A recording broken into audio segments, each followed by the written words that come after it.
So here we go for another edition of E+T Off the Page. And today we're asking, is China's commercial and technological expansion a good thing for the rest of the world? I'm Tim Fryer, and as usual I'm here with my colleague Jack Loughran. And however, we're also joined by two special guests who I'll introduce in very shortly. So why are we talking about China? Well, for a long time, China has been seen as a factory for the world, but a decade or so ago, a new age of expansion was announced, which is having a profound effect on it and the world around it. So coincidentally, this month marks 700 years since the passing of Marco Polo, the most famous trader along that old Silk Road between China and the Middle East and further into Europe. Now we have the new Silk Road, or Digital Silk Road, or Belt and Road Initiative. And here to discuss its impact, I'm joined by two of E+T's heavyweight contributors.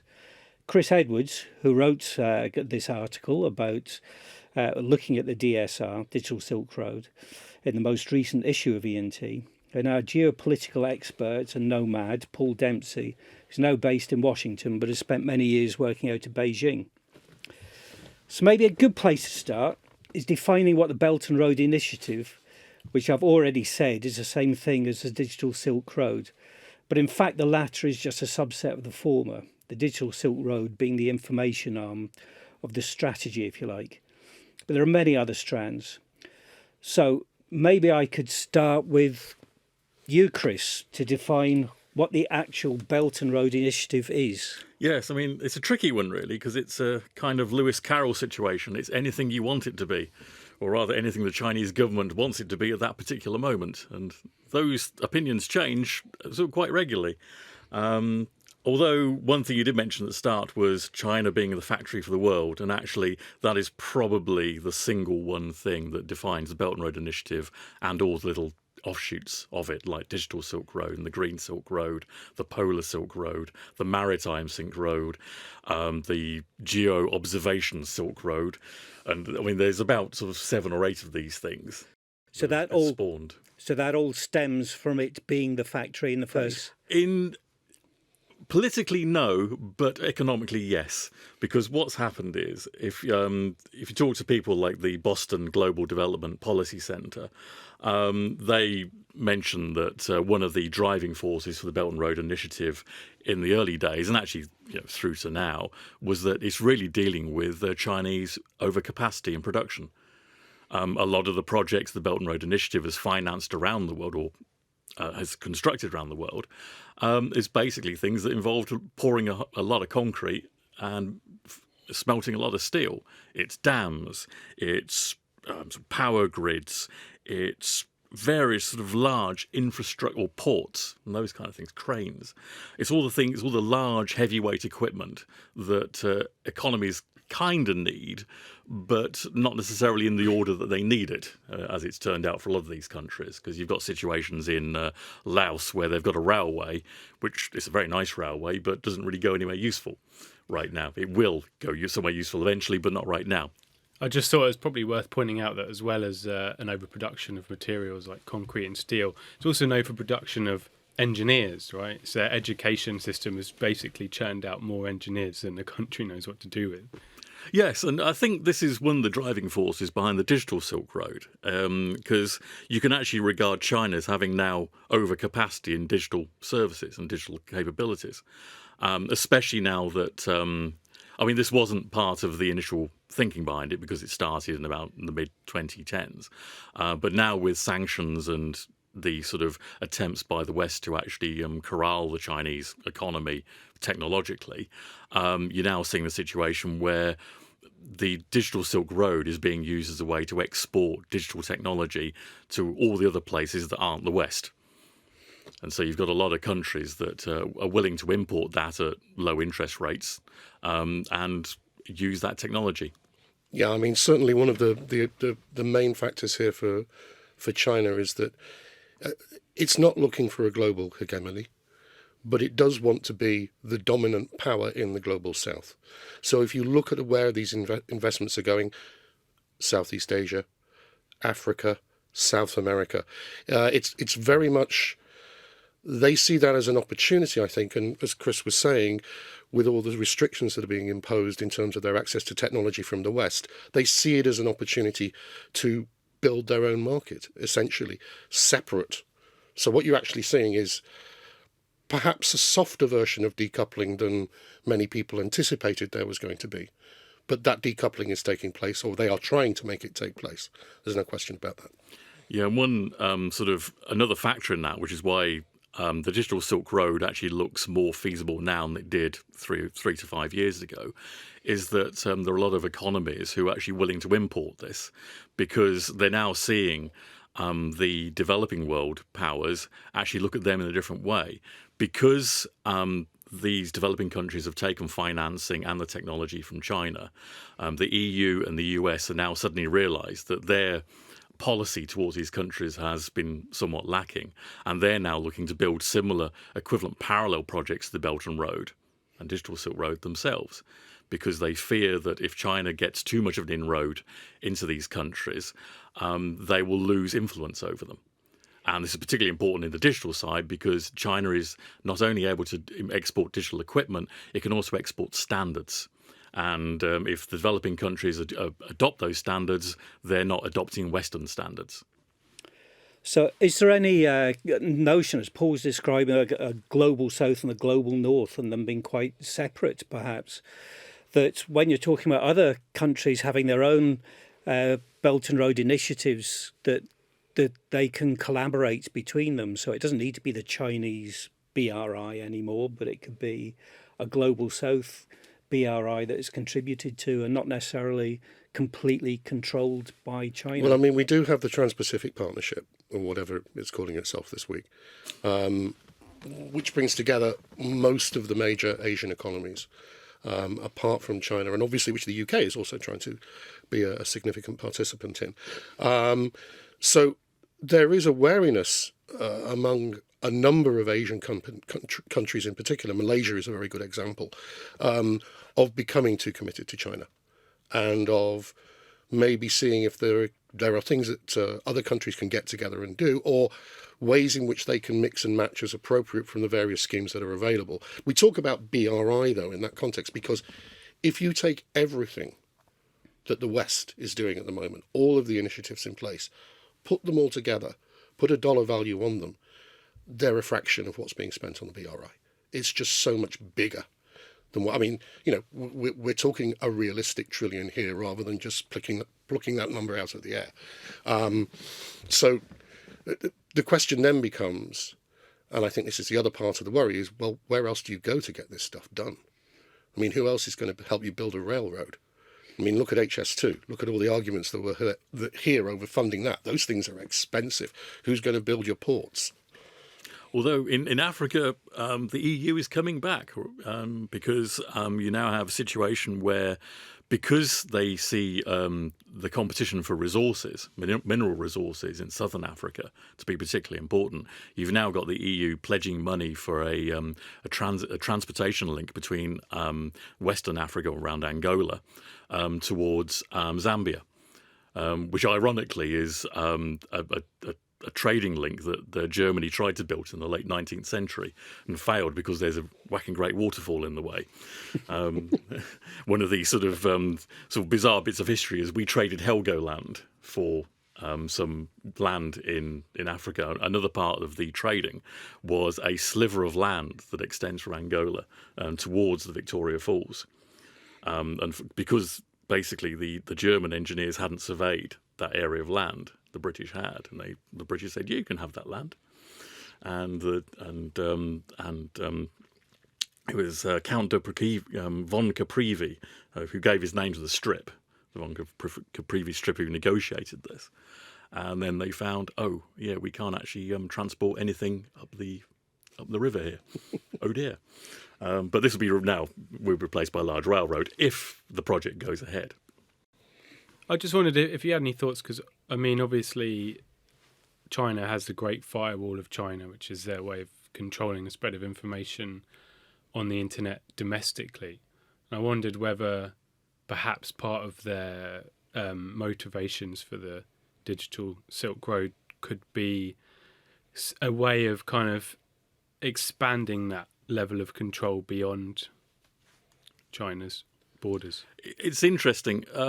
Again, it's China's pushing at an open door here. There's several researchers who argue, one of them is Matthew Eary at University of Oxford, who argue that actually China's not really exporting surveillance and autocracy technology as such. It's more that the countries who are buying it are importing it willingly because they like the way it's all going for China.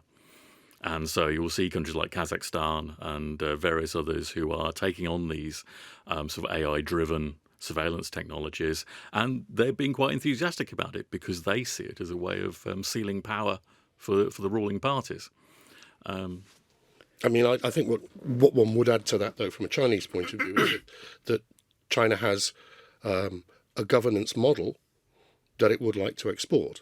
So the early adopters of this kind of technology will inevitably be the ones that are, if you like, closest to that model as it stands at the moment. But I think that in terms of extending its influence, there's kind of like a call out from China saying, you don't have to go the Western way. There's a different way to do things. There's a different way to run your economy. There's a different way to run your country. And I think the surveillance technologies and various other aspects of the digital Silk Road very much fall into that.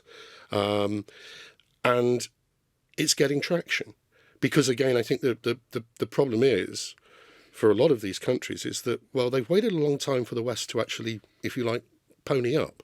You know, what have been the benefits of the Western economic model here for them? Many of them think, well, actually, what we've had is crushing debt, you know, Gordon Brown's obsession. Stable democracy? Not always. Where was the promise on that?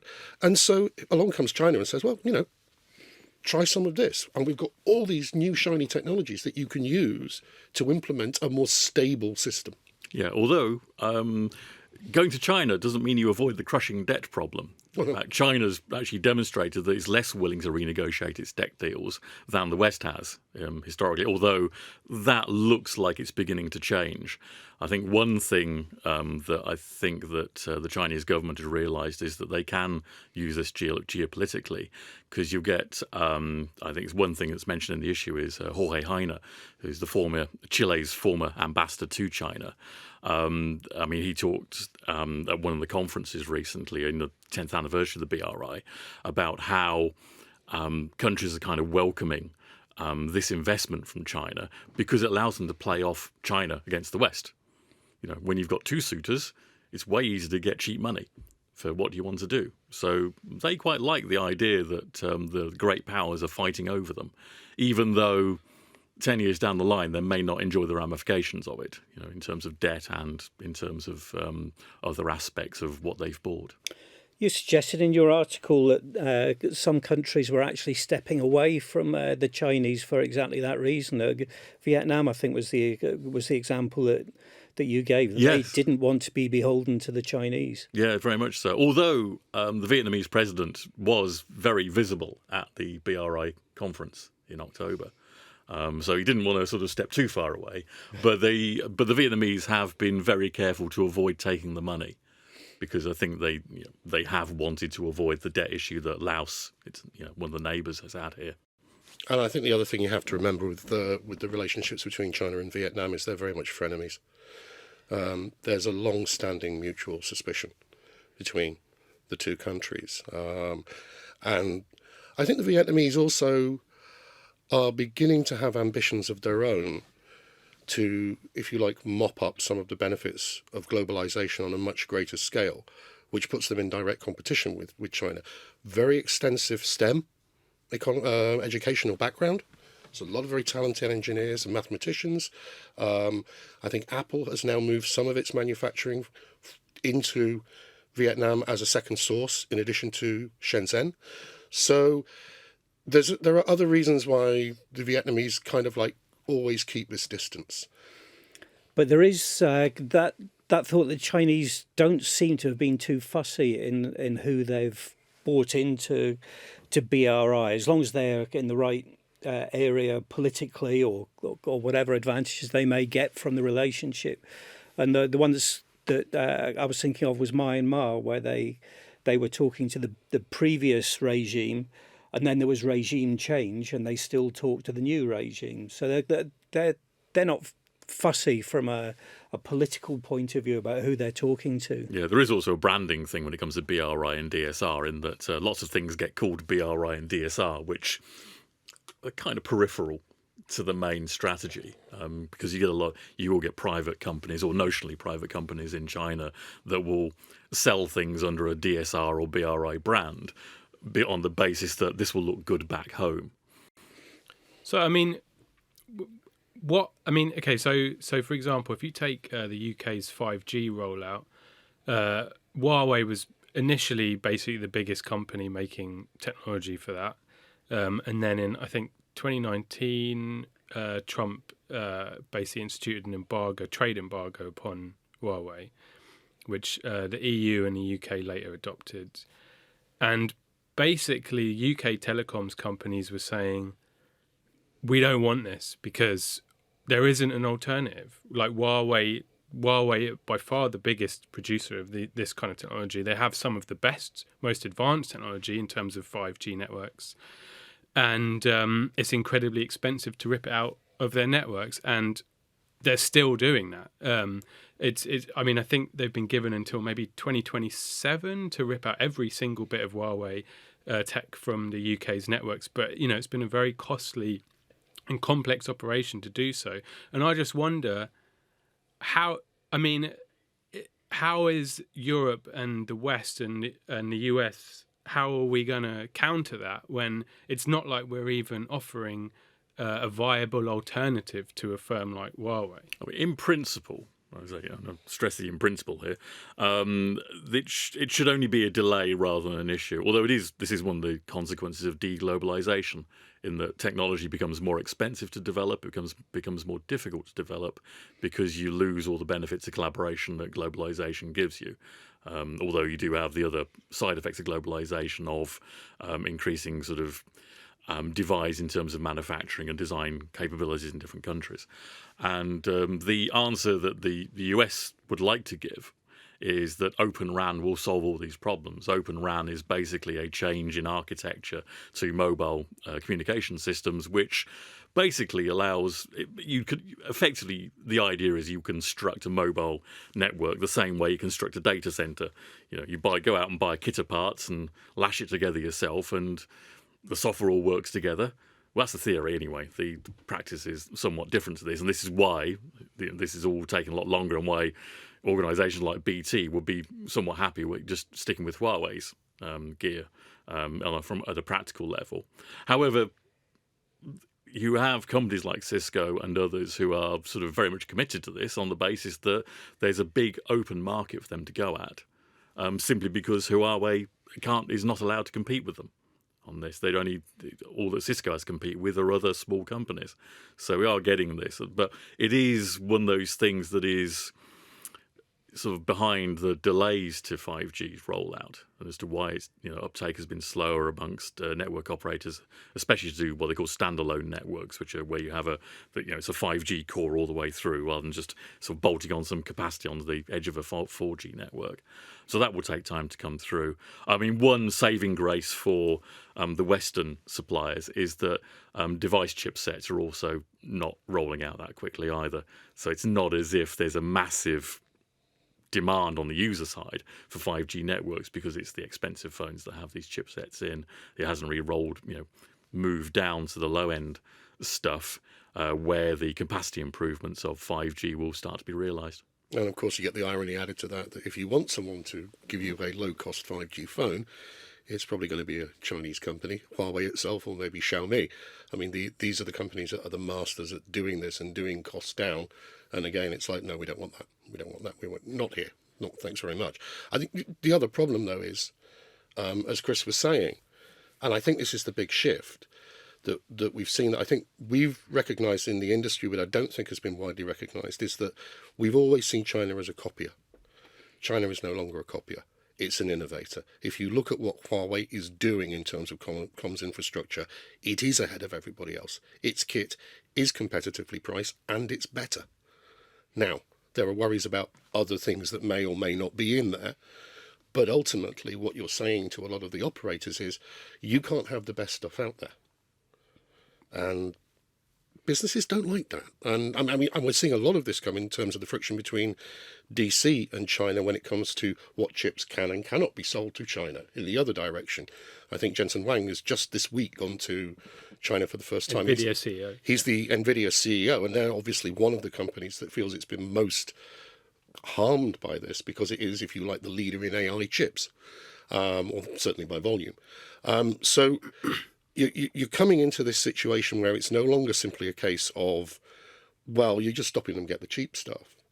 It's you're stopping them get the good stuff, and that's a problem. Yeah, and actually one danger that's lurking there for the West is on AI here, because so far OpenAI, NVIDIA, the social media companies, they've all pretty much pushed the scaling angle for language models, because on the basis that the bigger you make a language model, the better it gets.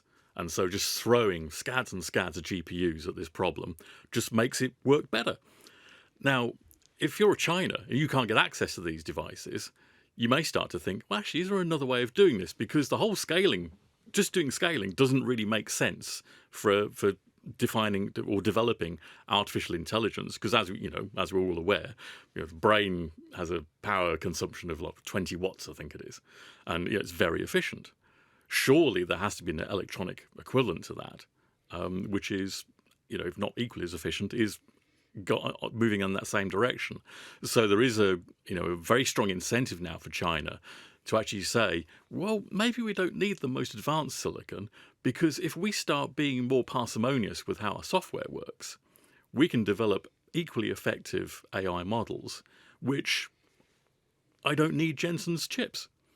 I can just buy. I can get Tencent to go to SMIC, and at the process, I think the most advanced process that SMIC can support is 7 nanometers, and it's that's a generous 7 nanometers. It's kind of if you squint really hard, it probably sort of is roughly equivalent to TSMC's 7 nanometers.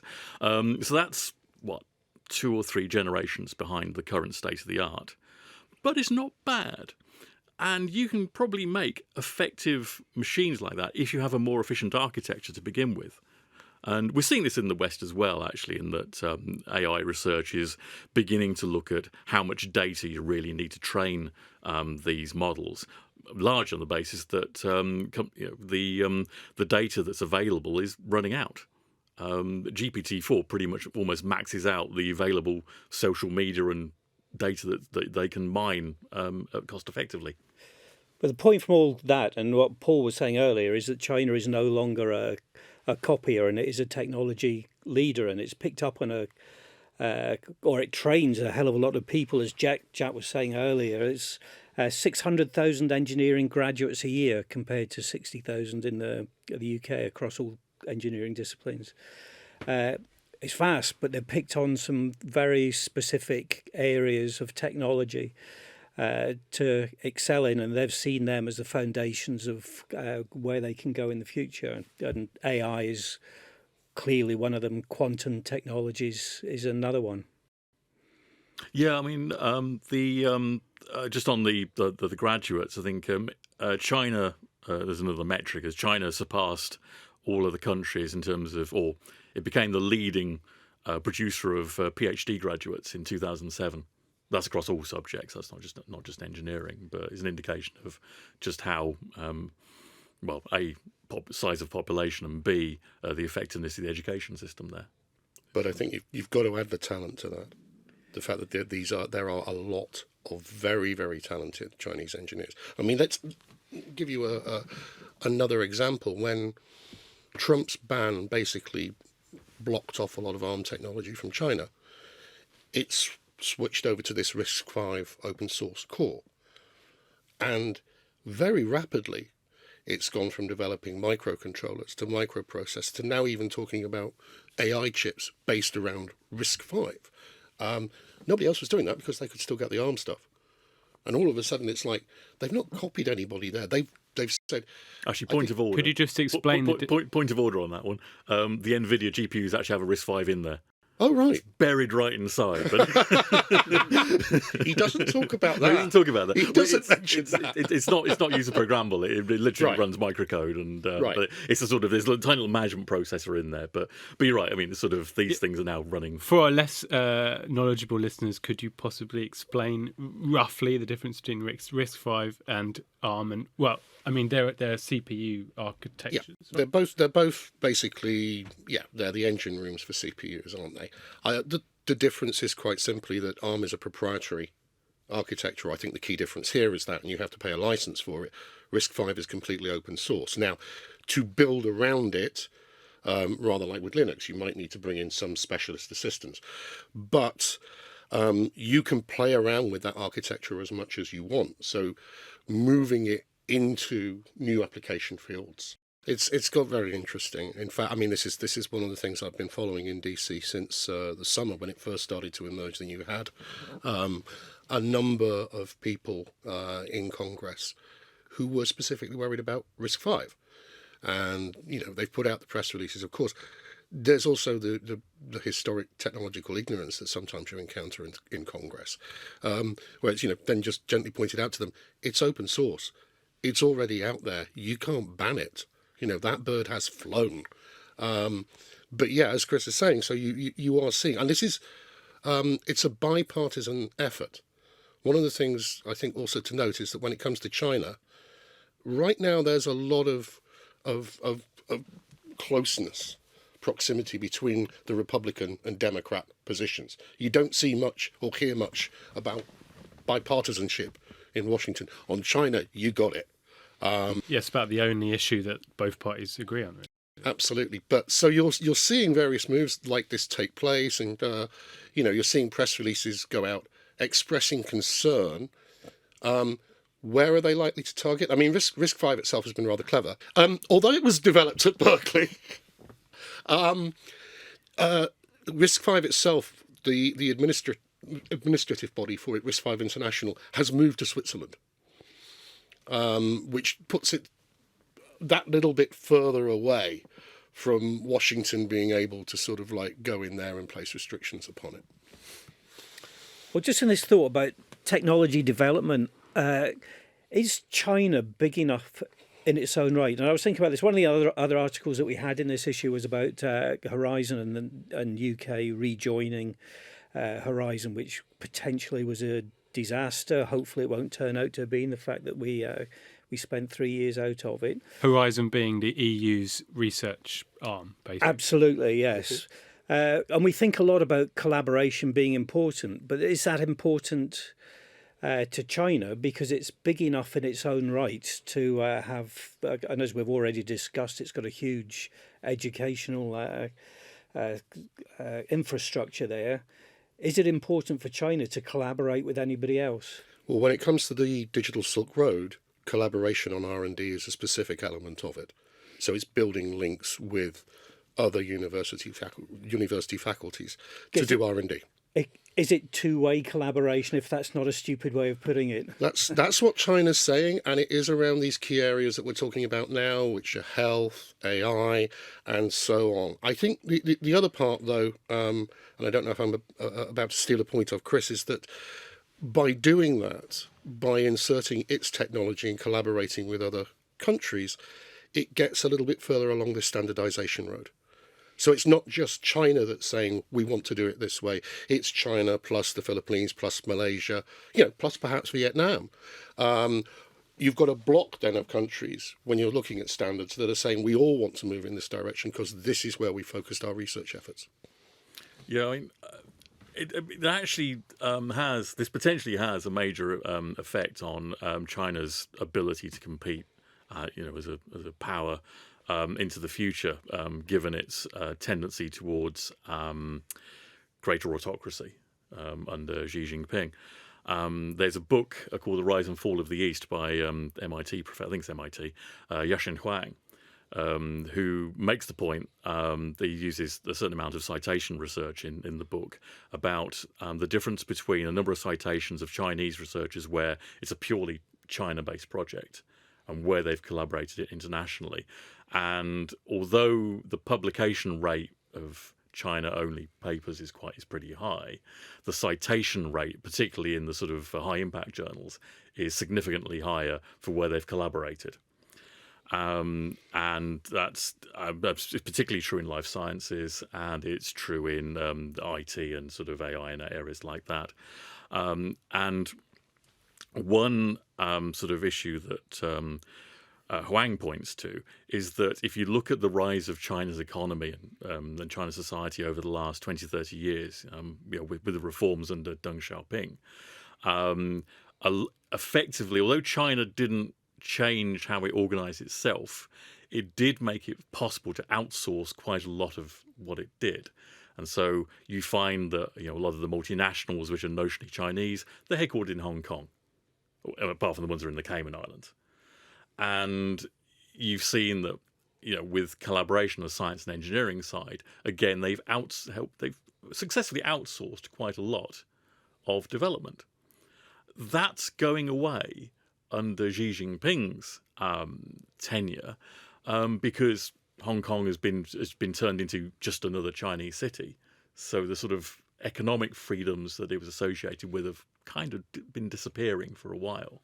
And so some of the things that, although we look at China now as being sort of potentially a very, very sort of strong power in technology, it may actually have tugged the rug from under its own feet in a number of the directions it's taken with controlling how technology is developed, how companies operate in China, and these are the factors. So in other words, that lack of freedom may impede further research and development because they won't be able to collaborate more globally with. Yeah, I think for basic research, collaboration is still very much on the cards. That hasn't been tamped down on yet. But you are seeing the Chinese government attempt to control what's being developed. And, you have Xi basically telling Tencent and the other big companies that, well, you need to develop your own chips for AI because I told you to, because we need our own, and that's what I think we need. And we've seen, numerous situations in history where you have a more autocratic regime enforcing science policy, it doesn't always go to plan. I think there's a phrase that Xi has used on a number of occasions that particularly worries analysts in this context, and that is civil-military fusion, which is this sense that there is a much more directed policy in terms of the research that not merely institutions but also companies undertake. As Chris was saying there, go away and make AI chips, thou shalt do this. Very much, almost like a 5-year plan. This shall happen, make it so. But I think what worries a lot of people is that when you hear civil and military, and then there's another phrase that he talks about, the intelligentization of warfare. This is when people's hairs start to prick up on the back of their necks and think, okay, well, what's really going on with all of this DSR, BRI stuff? What role does Tencent now play, or Alibaba, or Baidu, or indeed Huawei, or Xiaomi, or DJI? The world's biggest maker of drones is DJI. And I think that's beginning to scare people. So it's not merely that it's very directed, which you might say is traditional communism. It's that the direction that's been specified by Xi is quite a worrying one. And these directions of these state-owned companies are for essentially internal projects, aren't they? And there's a couple of things that are going on here. There is this move towards protectionism rather than globalization throughout the world. So on that basis, is BRI maybe contracting or stalling? And equally, the Chinese economy is not doing as well as it was before the pandemic in particular. So are these combining, along with Xi's civil military, which is quite a chilling expression, I have to say, all those things, is BRI running out of steam now for some of these factors? I think what you've got here is two things pulling in different directions. In that the BRI, because you've got a lot of Chinese companies who really want to export stuff because they need someone to sell to. And if they can't sell to the West, they're going to have to sell to the global South. And so they very much want to be able to do this. At the same time, you'll have other countries who will, really want to pull back from these arrangements because of the civil military fusion issue. And you then have the situation Xi has shown that he's quite happy to put company execs in prison if they don't do what he tells them to. They speak out. The thing to add to that is it's not confined to the SOEs. It's not just. Beijing's always been able to strongly influence the SOEs. State-owned enterprises. This is the state-owned enterprises. It is now the degree of influence that we've seen it sort of exert over major private companies, and everybody always points to the clear example of Jack Ma having his wings clipped. And Jack Ma is obviously the head of Alibaba. Often described as China's answer to Google. See, the problem with Alibaba and all these Chinese companies is they tend to do a lot more than you think. You always find out there's another thing they do. But let's go with that one. But it's lumped together in the BAT, which is Baidu, Alibaba and Tencent, which is seen as China's equivalent to the FANG, which is Facebook, Amazon, Apple, Netflix, Google. So they're in that tier. Now, Ma was critical of policy surrounding IPOs publicly, and had his wings very, very clearly clipped and disappeared from public view for quite some time. So it's not just those SOEs. The influence that she is seeking goes right into that new private sector that Deng Xiaoping wanted to build. And I think where there was a much more laissez-faire attitude towards those companies, for them to establish themselves as global leaders. And now all of a sudden, I think there's been a reverse in that policy. Okay, well, if I can start to tie things up a little bit, if I put to you the question, has BRI been a success? And you can look at that from a Chinese perspective as well as from a rest of the world perspective. What would you say? Yeah, I think from a Chinese perspective, I think you can regard it as being a success in that it's a visible part of Chinese foreign policy.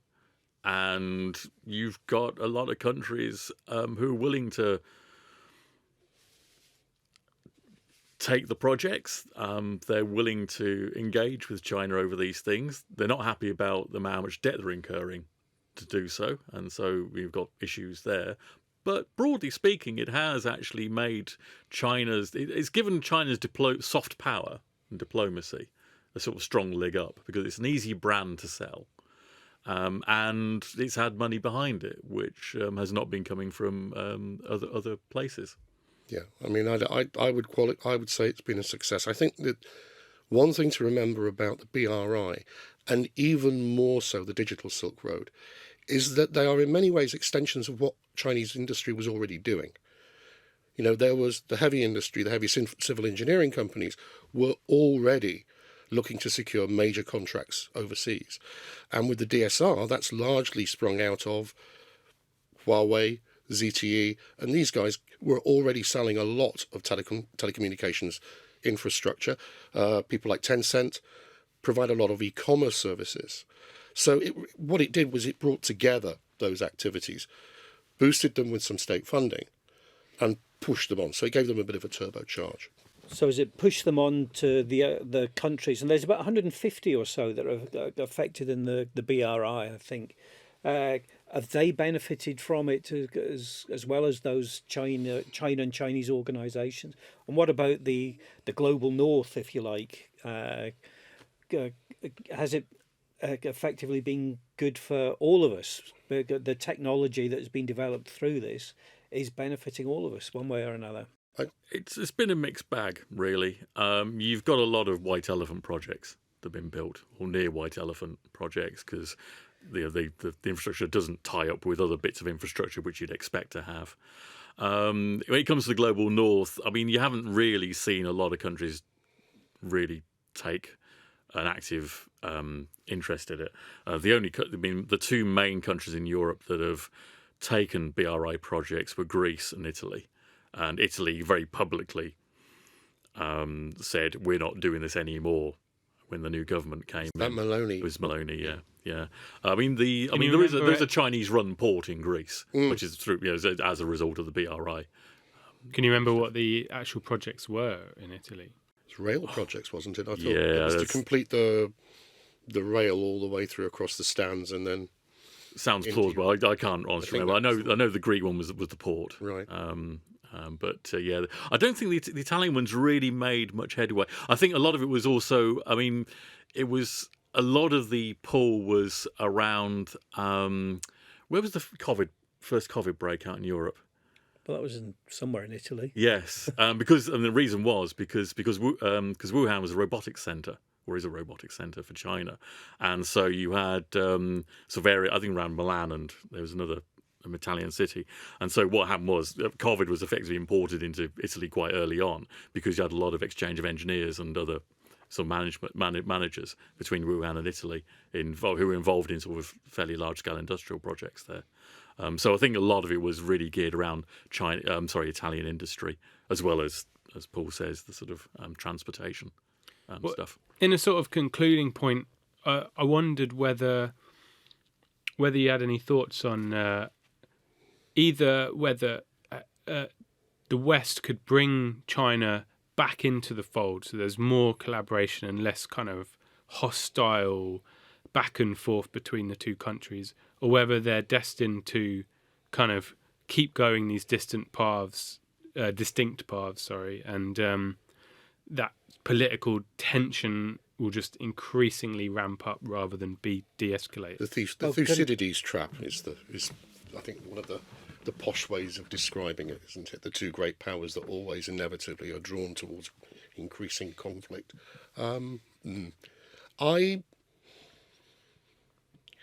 I think we're dealing with something different, I think, because I think a lot of people will go back to the Cold War and look at rivalry between the West and the Soviet Union. The Soviet Union never built an efficient consumer economy. China hasn't completed doing that, but it's certainly well on the way. And so you're dealing with a very different beast. But at the same time, when you have a consumer economy, people like stuff. They like their things. So while there may be tension between China and USA, primarily, I think the EU is still trying to find a middle way. I think there's still too much that both sides would think there is would feel they would lose by allowing things to escalate. I think you're seeing that now.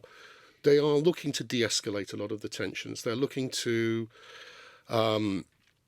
get past the friction that was caused by China's support, well, not support, but China's kind of rather biased fence sitting over the Russian invasion of Ukraine, which again, I think, irritated a lot of policymakers and lawmakers.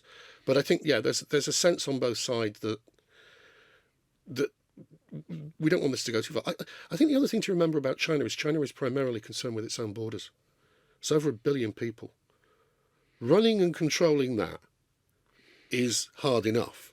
This idea that it wants to spread out and control, well, just realistically, how the hell is it going to do that? So I think as well that means that in terms of Taiwan notwithstanding, territorial ambitions, again, I don't think that China is an expansionist state. And would it say it wasn't an expansionist state? It was just bringing the family back together. So that's more of a kind of, it may be keen to promote the soft power angle, but the hard power angle you're not as concerned about? I think we should be concerned about the hard power angle. And I think that, right now, American military can wipe the floor with Chinese military. We see a lot of things about planes, and we see a lot of stuff about the Navy, particularly again because of Taiwan. But one American warship goes through the Taiwan Strait, and things seem to sort of like, well, okay, that's fine. So as a military power, though, China is undoubtedly catching up. There is this kind of explicit attempt in civil military fusion to make technologies dual use. But I think their answer would be is we're in a rivalry with the Americans. And if the Americans are going to research defence technologies, we are going to research defence technologies. I think of this crazy, it was the line, do you remember that crazy attempt there was when they said, let's have a pause on AI research? I mean, one of the most absurd things I think I've heard in many years, and it seems that Silicon Valley, and particularly a certain person in Silicon Valley, is specialising in the absurd at the moment. But, the immediate counter to that was, well, China's not going to stop, Russia's not going to stop, North Korea's not going to stop, Iran's not going to stop. I think it's that dynamic. It's an inevitability of great power rivalry that there will be military research, whether or not that is primarily defensive, whether or not it is. Why does the UK have atomic bombs? Not to use them. It has them so that we get a seat at the UN Security Council. That. Putting it bluntly, same ditto France. So I think that part of it isn't going to go away. I think apart from Taiwan, there is no expansionist appetite there. Influence, yeah.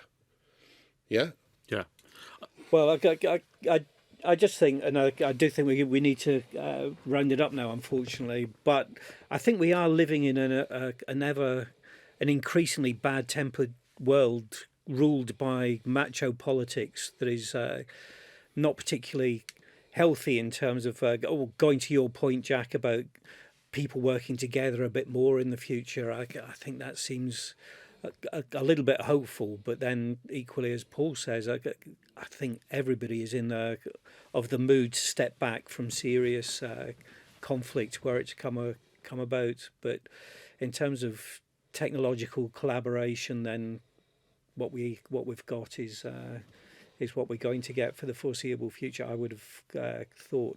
Oh, I mean, just to briefly add to that, I mean, we're all facing a common enemy, which is climate change. And a lot of the ways we're going to deal with that is through technology. So actually, if we're going to defeat that common enemy, technological collaboration is probably necessary. And who is the world's largest manufacturer of wind turbines, solar panels, etc.? I think the largest manufacturer of the largest wind turbines. Of the largest heat pumps as well, I believe. So, good luck with meeting those installation targets if you don't still have a relationship with China. Yeah, I mean, China's actually, although it's built, actually the Belt and Road has built a large number of coal-fired power stations over the last decade, which is unfortunate. On the flip side of that is that China is actually making great strides in adopting renewable generation in a way that the West is finding hard to keep up with because of the way it finances it. As I have to say, Chris is writing about it in another excellent article on wind turbines in the next issue of E+T. Right, I'm going to call it concluded at that. Obviously, BRI is a massive topic. It's now ingrained in world politics, and I'm sure its effects will just unfold over the years to come. So in the meantime, thanks to Paul, Chris, Jack, and of course you for listening to this latest episode of E+T Off the Page. Thank you very much.